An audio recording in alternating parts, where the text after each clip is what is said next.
Fala conosco através da tua santa palavra, meu Deus. Usa o teu servo, meu Pai, como instrumento, meu Pai, como canal de audiência, meu Pai, como instrumento das tuas mãos. Meu Deus, que o Senhor fala com os teus filhos, tua filha, meu Pai, através da tua santa palavra, através, meu Pai, da revelação divina, meu Deus. Abre, meu Pai, vive, meu Pai, do teu servo, meu Pai, qualquer que está, meu Pai, qualquer. Aleluia, meu Deus. Abre, aqueles, meu Pai, qualquer que está, meu Pai, a escutar, meu Pai, para ouvir, meu Pai. Daquilo, meu Pai, que o Senhor quer tratar, meu Pai. Meu Deus, que o Senhor vai dar fazer a tua grande obra, meu Pai. Através da tua santa palavra, que haja, meu Pai, aleluia, prodígios, sinais, maravilhas, milagres, meu Pai, no meio nosso, meu Pai, no meio do teu povo, Senhor. Nós cremos, nós acreditamos no teu potencial, no teu poder, meu Deus, nessas vidas, pelo teu grande Deus, nesse poder, que tudo que seja para a glória e honra do teu nome nessa noite. Ó, bendita, meu Deus, Pai Celestial, queridos, nós te agradecemos, não somente hoje, mas para você, então, já diz. Amém. Vamos receber o nosso irmão pastor Lucas, com as palmas, quem quiser glorificar o nome de Jesus.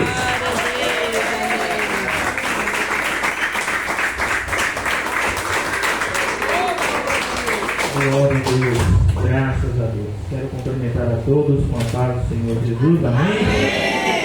Glória a Deus, que bom estar reunido nesta noite, conhecendo mais um povo de Deus. Podem vos assentar. Glória a Jesus. Glória a Jesus. Este ano estamos comemorando o 72º ano, ou seja, 62 anos de Igreja Deus e Amor. E a nossa diretoria tem comissionado, para podermos estar celebrando juntos esta festividade, e sabemos que foram 62 anos, e quem tem bênçãos para contar, Aleluia. Todos nós que fazemos parte, sabemos que fomos alcançados e temos muito de Deus a contar. Temos muito de Deus a falar a respeito daquilo que Ele tem feito em nós, através de nós, e também em meio aos nossos, Quantos livramentos Deus já concedeu à nossa família, a nós. Nosso Deus é maravilhoso. E nessa noite é uma noite festiva. Estamos aqui para comemorar por mais esta vitória e juntamente fazemos parte da história da Igreja Pentecostal Deus é Amor. Tá bom? Agradeço a vossa dirigente que está presente. Obrigado. Glória a Deus. Graças a Deus. Bom, também veio comigo a minha esposa, nossa irmã Fernanda. Amém. A linda ali. Bom, a nossa irmã Tassiane também, que veio ali de Cajueiro. Nós que estamos ali na dirigência da sede regional de Cajueiro. E hoje o Senhor nos permite estar aqui para pregar a palavra de Deus. Quem veio ouvir a voz de Deus, diga amém. Amém. Glória a Deus. Se coloque de pé, vamos à leitura do texto sagrado. Abra sua Bíblia comigo, Evangelho segundo escreveu Mateus, capítulo de número 16, versículo de número 13. Mateus, capítulo de número 16, no seu versículo de número 13, a seguir é o texto sagrado que iremos tratar nesta noite, palavra de Deus para os nossos corações. Mateus, no seu capítulo de número 16, a partir do versículo de número 13. Glória a Deus.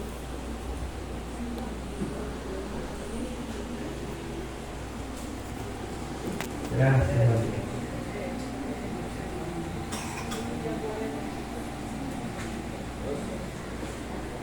Fala, Jesus querido. Fala-me hoje sim, fala com tua bondade. Fica ao pé de mim, meu coração aberto está pra tua voz ouvir. Enche-me de louvores, gozo pra te servir. Fala-me suavemente, fala com muito amor, vencedor para sempre. Livre te hei de pôr.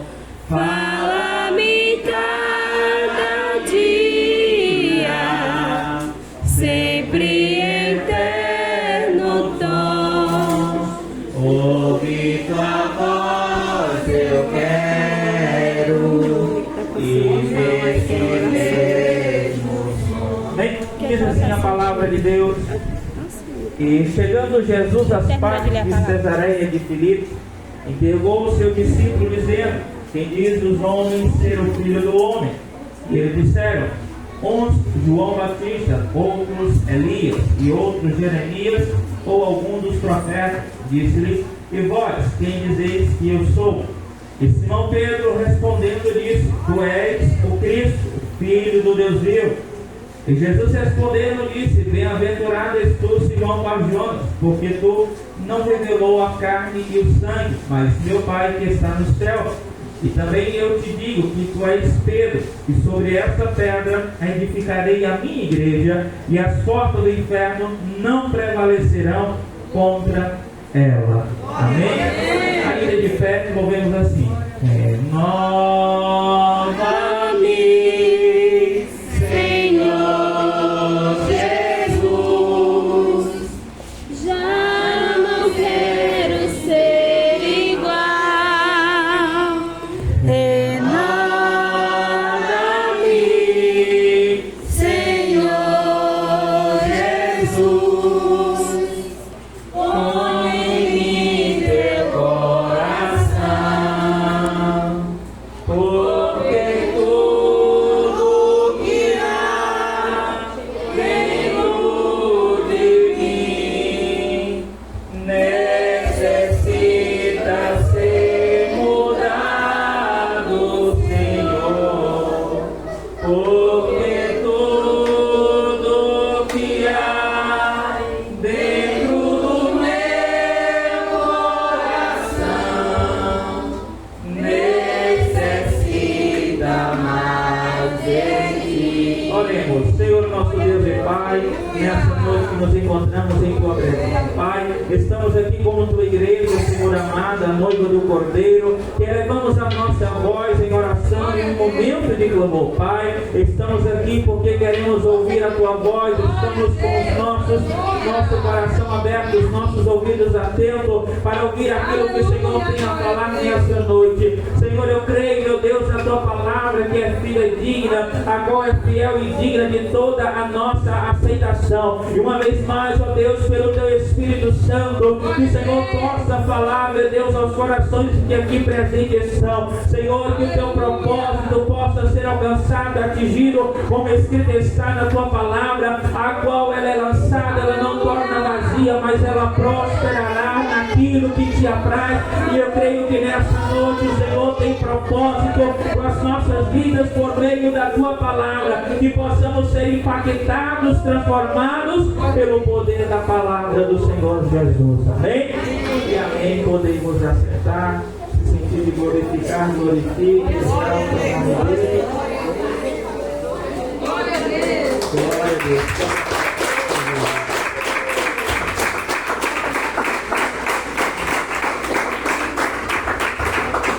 Graças a Deus. Glória a Deus.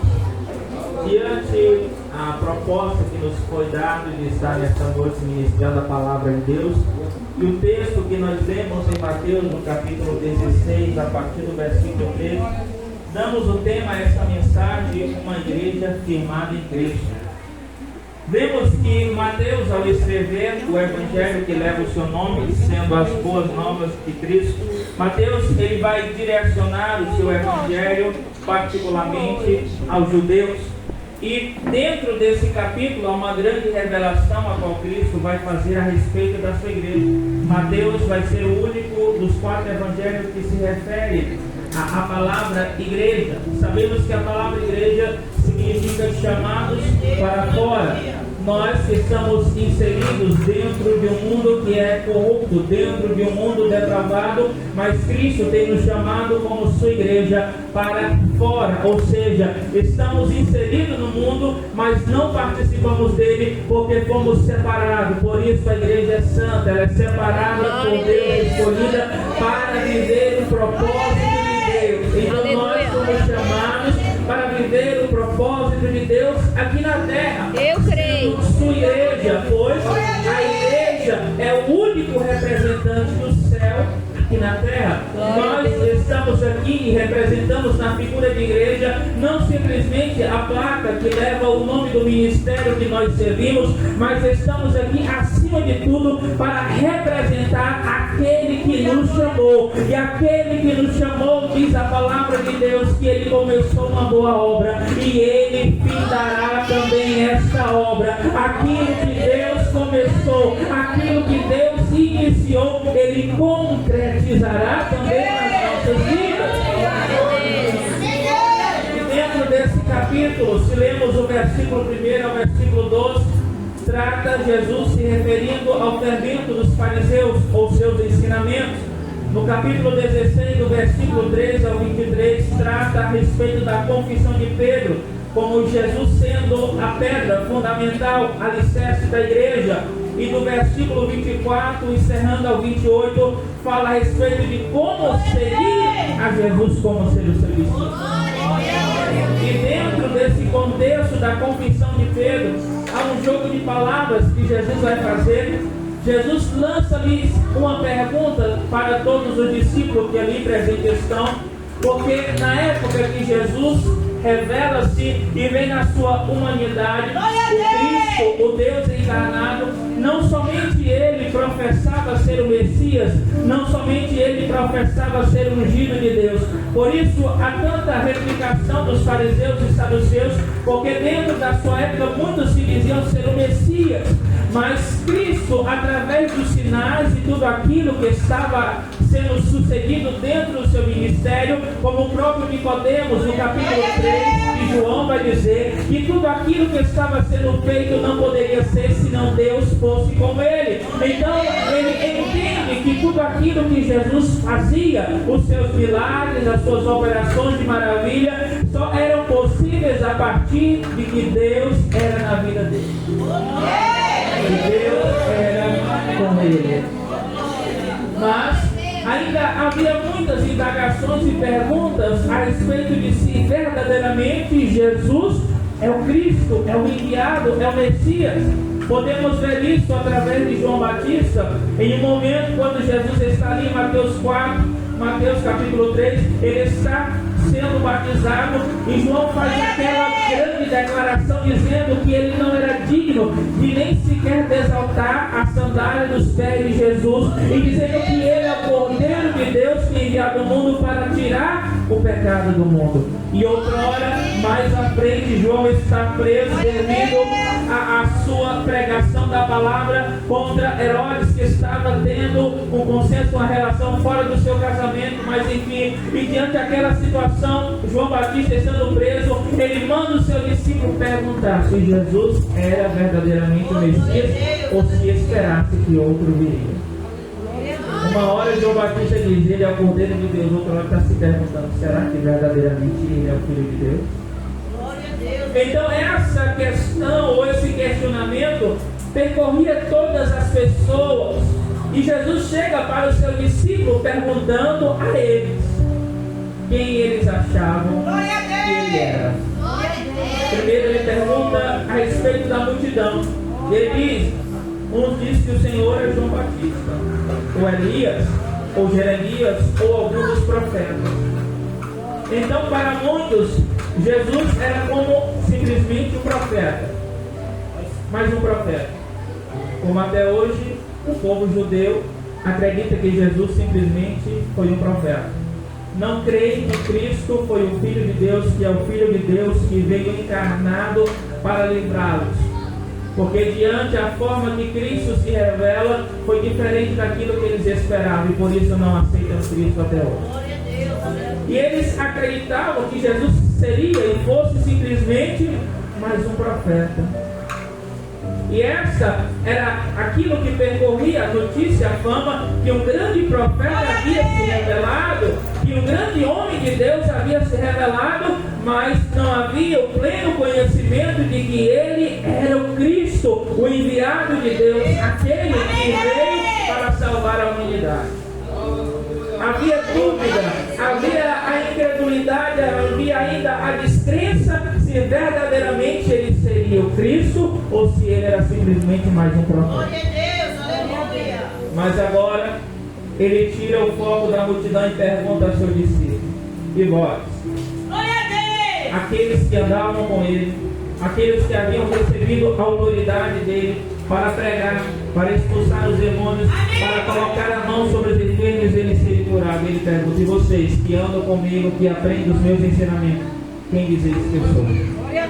Pedro, tomando a palavra, diz: tu és Cristo, o Filho do Deus. Aleluia, glória a Deus. Nesse dado momento, Cristo vai dizer que não foi a carne nem o sangue que revelou, mas o Pai, que trouxe tal conhecimento de que ele era o Cristo enviado de Deus a Pedro, como a todos aqueles que ali estão. Ou seja, o Pai o revelara, porque Cristo, na sua encarnação, é a revelação que é dada aos homens. É o Deus encarnado que se manifestou. Então, quando Pedro declara que ele é Cristo, para ele tinha uma convicção e certeza: o Senhor é o Messias. O Senhor é o enviado, porque a palavra Cristo, o Messias, quer dizer ungido. O Senhor é o ungido de Deus, aquele que nós tanto esperávamos. Porque havia a promessa sobre Israel de um reino que viria, de um rei que viria da linhagem davídica. E eles aguardavam por esse rei que viria libertá-los de uma opressão. E naquele momento eles estavam vivenciando uma opressão por parte do Império de Roma. Que eles acharam: o nosso rei, ele vem entronizado. O nosso rei, ele vem como um soldado de guerra. Ele vem pelejar as nossas guerras e colocar a mão para fora. Só que a prisão que eles estavam se chamava pecado. E o que eles precisavam ser libertos não era de Roma, mas era do seus pecados. Aleluia, glória a Deus. Porque eles haviam perdido a comunhão com o Pai. Eles haviam perdido aquilo que Deus havia dado no início, em Gênesis. Você observa que o próprio Deus, a Bíblia diz que todo dia, na viração do dia, ele vinha ao encontro do homem. Deus vai ao encontro do homem. Todo dia visitar. Glória a Deus. E esse mesmo homem é levado a pecar. E essa comunhão agora é perdida. Mas há uma profecia de que viria aquele que esmagaria a cabeça da serpente e seria Jesus. E esse Jesus agora encarna, vem, revela-se, escolhe o seu discípulo e começa a pregar a palavra. Então Pedro está dizendo: você verdadeiramente é o ungido, você é o Filho do Deus vivo. Você é aquele que nós esperávamos. E agora no versículo 18, a declaração de Cristo: e também eu te digo que tu és Pedro, sobre essa pedra edificarei a minha igreja.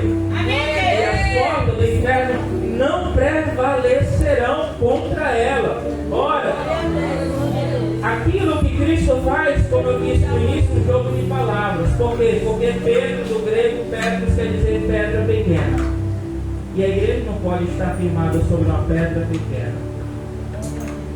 Tem que Jesus disse sobre esta pedra. Do grego, pedra quer dizer pedra rochosa, destrutível. Eu não entendi, pastor, o que foi que Pedro falou? Que Jesus era Cristo, o Filho do Deus vivo. Deus está dizendo: sobre essa afirmação, Pedro, sobre este que você está dizendo, que é o Filho de Deus, a minha igreja vai estar firmada. Sobre o que você está dizendo, você disse que eu sou o Filho de Deus. Então, sobre este Filho de Deus é a pedra que a minha igreja vai estar firmada. Glória a Deus. Jesus, em nenhum momento, ele disse que Pedro é a pedra da igreja, mas sobre a afirmação que Pedro fez é que a igreja vai estar firmada. Glória a Porque Deus. se a igreja fosse firmada sobre Pedro, ela não tinha prevalecido, ela já tinha acabado. Mas como a igreja está firmada em Jesus, então ela permanece há 2000 anos. Como a igreja está firmada sobre a pedra eterna, aquela que foi rejeitada, sobre essa pedra que é Jesus, então ela permanece de pé, porque ela é inabalável. A pedra que é Cristo é inamovível, não pode ser movida. Então, quando Cristo diz que sobre essa pedra, ele se refere à afirmação e à declaração de Pedro. Glória a Deus. Nós estamos firmados sobre Jesus. Glória a Deus. Nós somos uma igreja alicerçada. Amém, Deus. Glória a Deus. Jesus faz referência à afirmação de Pedro, e sobre a mesma edificaria a sua igreja. Uma igreja alicerçada em Cristo, ela possui algumas características. Para sermos ou considerarmos igreja de Cristo, igreja alicerçada em Cristo, primeiro, precisamos entender que em nossos corações deve haver o amor à palavra. Em João 14, 21, Cristo vai dizer: aquele que tem os meus mandamentos e guarda, este é aquele que me ama e será amado de meu Pai, e eu virei e me manifestarei. Ou seja, a presença manifesta de Cristo é dado àqueles que amam a sua palavra. A igreja, para ser firmada, a igreja, para estar alicerçada, ela precisa amar a palavra do Senhor. Glória a Deus. Não existe igreja sólida, firmada, sem palavra. Sem palavra não tem como proceder. Porque a palavra é o alicerce. E como igreja do Senhor precisamos amar a sua palavra. Glória a Deus. A palavra de Deus deve ser reverenciada por nós. Martinho Lutero tem uma frase sua que diz: um dia que não meditamos nas Sagradas Escrituras, considere esse dia perdido. Porque a relevância que a palavra de Deus tem para a vida do cristão é como algo que deve ser prezado diariamente. Todo dia nós temos algumas atividades que fazemos regularmente, como comer, tomar banho, e a palavra, ela deve ser indispensável na vida do cristão. Glória a Deus. Deve ser algo essencial. Se nós não nos alimentarmos, nós nos enfraquecemos. Pense nisso. Se você não se alimenta da palavra, também se enfraquece espiritualmente. É verdade, meu Por Deus. isso precisamos amar a palavra. Ajuda-nos, Para que Senhor. tenhamos a presença de Cristo revelada em nós, Glória é a Deus. preciso o amor à sua palavra. Sem amor às Escrituras, sem amor à palavra, não há como ter a presença de Cristo revelada. Não tem como Cristo se revelar à igreja se ali não há um povo que ama a sua palavra. Glória a Deus. Segundo ponto, precisamos ser uma igreja que obedece à palavra de Cristo. Em Lucas capítulo 5, a pesca maravilhosa, o contexto chega a nos falar que diante de tal situação, Pedro havia trabalhado a noite inteira. Você conhece o texto. Ele passa a noite fazendo do seu ofício o seu trabalho, mas chega o dia, e o que é que ele alcançou? Nada. Ele já estava lavando a rede, ou seja, eu desisto, eu não consegui nada, vou guardar as minhas ferramentas, eu desisto. Mas, em dado momento, Cristo chega, pega o barco de Pedro e diz: afaste um pouco. Ele começa a observar aquilo, Cristo está pregando e ensinando a multidão. Ele encerra o seu sermão, como diz o texto, e ele diz: vamos ao mar alto. E quando ele chega ao mar alto, ele diz: lança a rede. O que é que Pedro diz? Senhor, eu trabalhei a noite toda, mas tem um porém, porque o Senhor está mandando, porque a tua palavra eu obedecerei. Glória a Deus. Glória a Deus. Porque o Senhor está mandando, eu irei para isso. Glória a Deus. Ele lança a rede, e o texto diz que ele colheu tanto peixe naquela hora que foi necessário chamar outros barcos, porque ele sozinho não conseguiu. Para sermos uma igreja firmada em Cristo, deve haver em nós, diante das improbabilidades, a obediência acima de tudo. Pedro, até um certo momento, ele disse: Senhor, eu trabalhei diante do seu questionamento, mas ele diz: a tua palavra vem além, a tua palavra vem acima. Ele poderia dizer: mas Senhor, eu sou um homem experiente, eu sou alguém que vivo da pesca, o que eu faço, a minha vida está girando em torno disso. E se eu trabalhei e não consegui nada, não é agora que eu vou conseguir alguma coisa. Ele poderia dizer dos seus recursos humanos, mas entenda que os nossos recursos, eles falham, são limitados.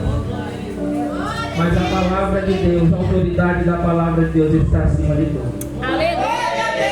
Tem coisas que você pode dizer: eu já tentei, eu já corri atrás, mas não consegui. Não se preocupe, porque debaixo da autoridade da palavra de Deus, as coisas são diferentes. Glória a Deus, aleluia, glória a O Deus. mar era o mesmo, a rede era a mesma, o barco era o mesmo, o Pedro era o mesmo. Mas a diferença agora é que Jesus estava no barco.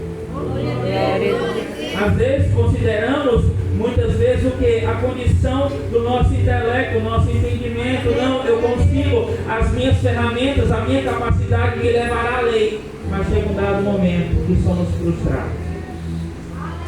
Que os nossos conhecimentos e sabedoria não são nada em relevância àquilo que Deus é. Chega um dado momento da vida em situações que a gente olha e diz: eu não consigo mais fazer nada.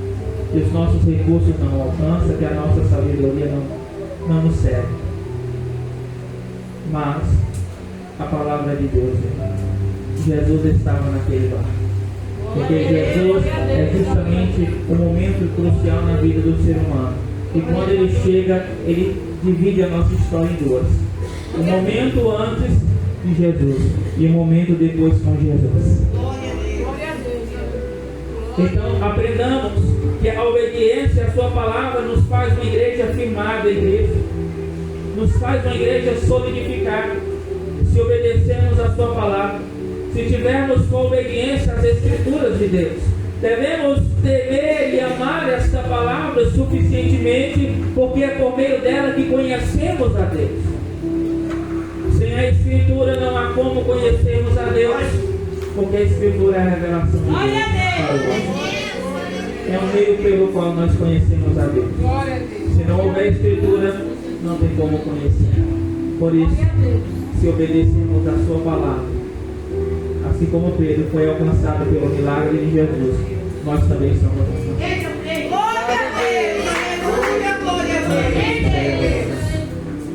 E não somente Pedro. Veja que por meio daquilo que ele faz, a sua obediência fez com que aqueles que estavam à sua volta também fossem alcançados. O fruto da obediência, do servir a Deus, é limpar, irmãos, também aqueles que estão na nossa atmosfera, à nossa volta, ao nosso redor. Porque aquilo que Deus produz, aquilo que Deus faz na nossa vida, aquilo que Deus realiza na nossa vida, traz o nome dele a ser glorificado, faz com que o nome dele seja glorificado a ponto de que aqueles que estejam à nossa volta também desfrutarão daquilo que Deus está fazendo em nossa vida.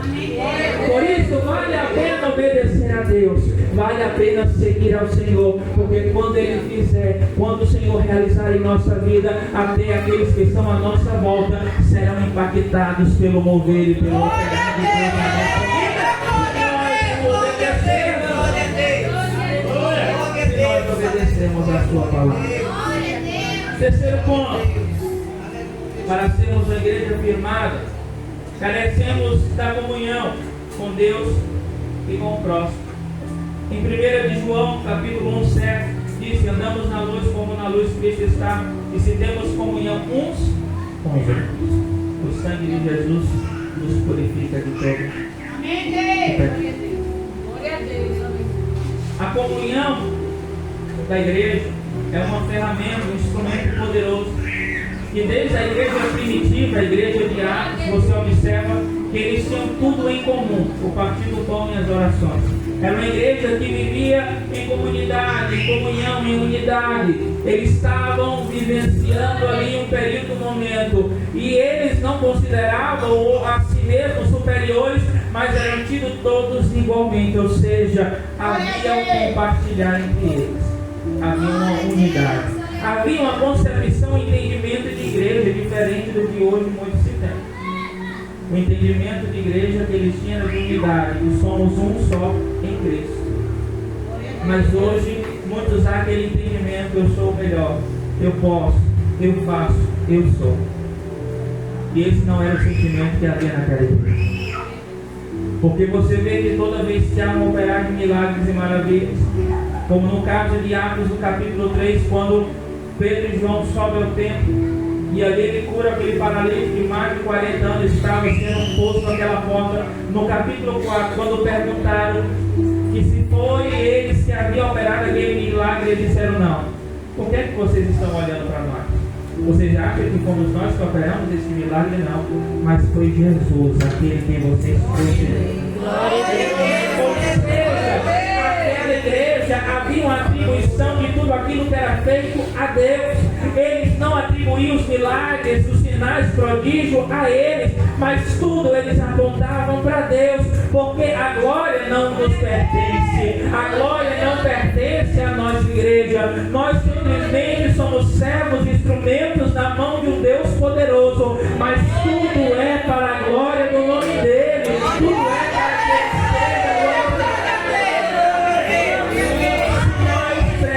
que pregamos para a glória dele. Se nós louvamos para a glória dele. Se nós oramos e há milagres, sinais, prodígios, pessoas são libertas, tudo é para a glória dele. Nada é para a nossa glória. Então havia um sentimento sobre aquela igreja de que tudo é para a glória de Deus. E esse é o propósito que rege o ser humano. Quando Deus cria o homem como coroa da sua criação, é lhe dado o propósito de que através dele fosse glorificado a Deus através das suas obras. O homem é criado com o propósito de glorificar a Deus. E hoje também encaramos a realidade de muitas pessoas que não se sabe o sentido da sua vida, que não se sabe com que projeto ou com que propósito você nasceu. Mas o ser humano ele foi criado com o propósito de glorificar a Deus. Glória a Deus. Há pessoas que passam por situações e sofrem na vida e perguntam: eu nasci para sofrer, foi para isso que Deus me criou. Sofremos luta e dificuldade e adversidade e muitos se perguntam: foi para isso que eu vim ao mundo? Deus ele não nos criou para isso, ele nos criou para a glória do nome dele. Mas a vida nos permite passar por situações adversas, mas nada disso pode nos desvirtuar, ou seja, tirar do propósito maior de Deus. Isso são simplesmente ilusões do caminho, que às vezes o adversário quer dizer: você não vale nada. Está vendo? Você só sofre. O que é que vale a pena viver? Não vale. Mas Deus ele nos criou para que através das nossas vidas ele fosse glorificado.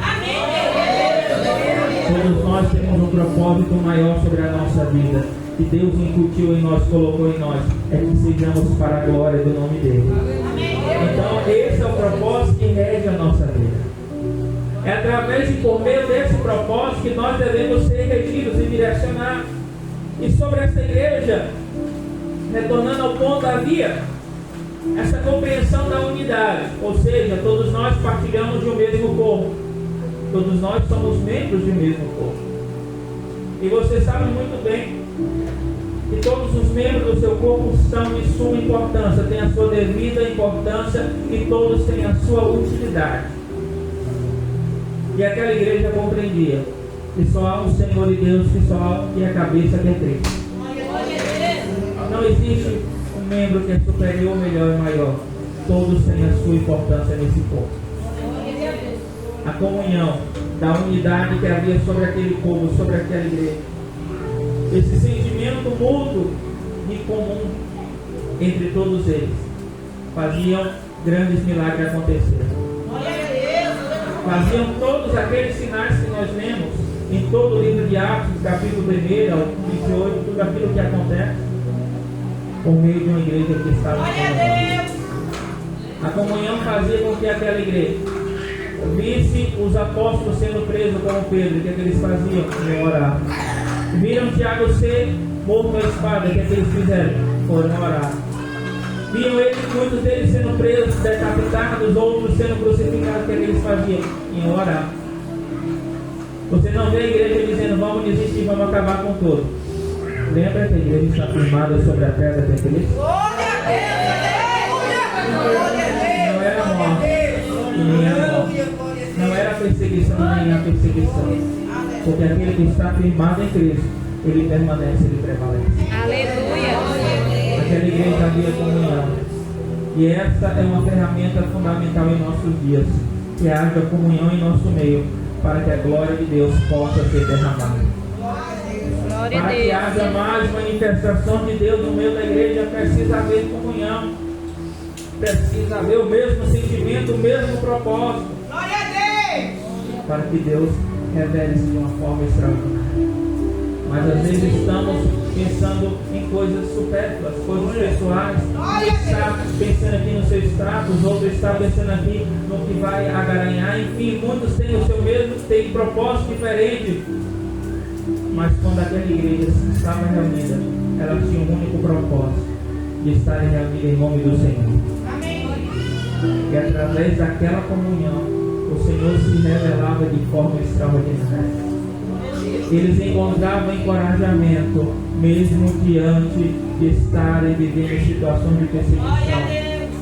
Isso aqui levantava eles e eles iam. Quarto e último ponto. Uma igreja firmada em Cristo. Ela é uma igreja conduzida, guiada pelo Espírito Santo. Atos capítulo 13, o versículo 1 e 2 diz que aquela igreja que ali estava reunida, em dado momento ele estava orando e jejuando, e o Espírito Santo de Deus falou: aparta a Bernabé e a Saulo. Oh, glória. E eles obedeceram à voz do Espírito. Glória a Deus. Aleluia. Glória a Deus. Ou seja, uma igreja que está firmada em Cristo, ela não é uma igreja que toma decisões ao impulso, ao acaso, à obra da sorte, não. Ela é uma igreja que é conduzida, direcionada pelo Espírito Santo de Deus, para que as nossas decisões sejam mais assertivas e sejam certeiras. Precisamos que elas sejam guiadas e conduzidas a partir da visão do Espírito Santo. Porque às vezes nós olhamos e dizemos: ah, mas eu tenho tanto tempo de crente, é tanto tempo que eu sirvo a Deus, se eu tomar essa decisão, se eu fizer isso, eu sei que vai dar certo. Consultou a Deus, buscou saber se aquilo verdadeiramente é o que Deus tem para a sua vida. Não é simplesmente a nossa vontade, não é simplesmente porque eu quero, não, depende da vontade e da visão de Deus. Precisamos ser guiados. Havia muitos naquele momento, naquele período, que poderiam ser enviados, mas a igreja, a partir de ouvir o Espírito Santo, eles obedecem. Uma igreja que está atenta e sensível à voz do Espírito Santo, ela é mais propensa a obter vitória e sucesso. Às vezes, os fracassos em nossa vida são simplesmente por não darmos ouvido a Deus. São porque nos precipitamos. Achamos que sabemos muito, não sabemos de nada. Achamos que temos consciência daquilo que estamos fazendo e vamos colher o resultado. Mas sem a visão de Deus, sem ser guiado, não dá certo. Por isso, se queremos ser uma igreja firmada em Cristo, esteja atento à voz do Espírito Santo. Glória a Deus. É a mensagem que João escreve em Apocalipse: quem tem ouvidos, ouça o que o Espírito diz. Não é quem tem orelha, é quem tem ouvido. Ouvido é a parte auricular ou a parte interna que nos dá a percepção de ouvir. Ou seja, quem está atento, quem me escuta, quem tem ouvido, ouça o que o Espírito diz. É estarmos atentos à voz de Deus e apercebidos aquilo que o Senhor Ele tem falado conosco. Se queremos ter ministério, uma vida bem sucedida na presença de Deus, basta sermos guiados e conduzidos pela voz do Espírito Santo e seremos certeiros. O Espírito Santo nunca vai nos direcionar, nunca vai nos dar um foco, uma direção que nós vamos errar, não, nunca. Mas se errarmos, é porque foi decisão nossa. Se falharmos, é porque foi escolha nossa.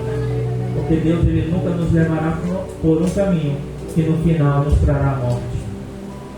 Ele nunca nos levará por um caminho que nos conduzirá a uma sentença de morte, não. O caminho que Cristo nos conduz é um caminho de vida eterna.